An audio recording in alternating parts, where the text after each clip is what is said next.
बिस्मिल्लाहिर्रहमानिर्रहीम, अस्सलाम वालेकुम। Welcome back to my channel cooking with Uzma Saleem. जी तो कैसे हैं सब? होपफुली सब ठीक ठाक होंगे, अपने घरों में सेव होंगे। हम भी अल्हम्दुलिल्लाह ठीक।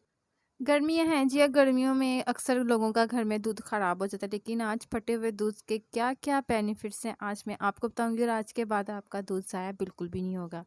सो स्टार्ट करते हैं। सबसे पहले जो चैनल पे न्यू आए हैं, चैनल को लाइक शेयर और सब्सक्राइब कर दें और बेल की नोटिफिकेशन को प्रेस कर दें, बहुत शुक्रिया। जैसे कि आपने देखा स्टार्टिंग में, जैसे मैंने दूध को बॉयल किया, दूध हो गया था ख़राब, और फिर हमारे पास जो भी स्टेनर मौजूद है, आपके पास भी जो भी स्टेनर मौजूद है, गरम गरम दूध को आपने कर लेना है स्टेन। हमें गरम गरम को ही स्टेन करना है। जिस तरह ये देखें जी, फाइनल लुक ये है। और ये जो बाकी का बचा पानी है, दूध की शक्ल का है। इससे आप पिज़्ज़ा डो भी बना सकते हैं। कुछ भी अपने अगर ख़मीर का बनाना हो तो आप इस पानी को इजीली यूज़ कर सकते हैं।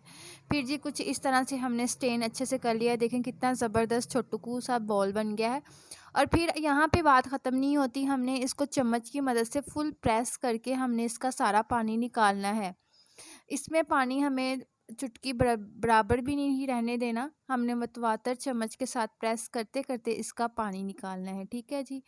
पानी निकालने के साथ देखें जी, पानी कितना कुछ ज़बरदस्त निकल रहा है। जैसे ही इसका पानी निकल जाएगा, फिर जी हमने एक अदद साफ़ पानी का बोल लेना है, उसमें साफ़ पानी होना चाहिए। और फिर जी हमने इसकी डुबकियाँ लगवानी है। जैसे खुद नहर में डुबकियाँ लगाते हैं ना, वैसे सेम वही प्रोसीजर है जी।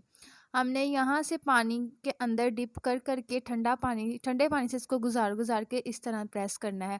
और साथ साथ हमने इसका पानी भी निकालते जाना है, कुछ इस तरह से आप देखें।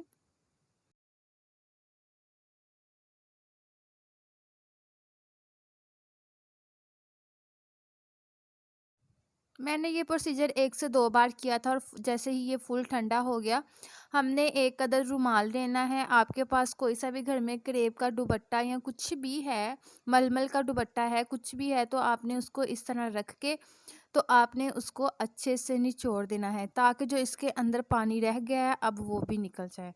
हमने बिल्कुल इसको अच्छे से स्क्वैश कर देना है, इसमें ज़रा भी बराबर पानी नहीं रहने देना।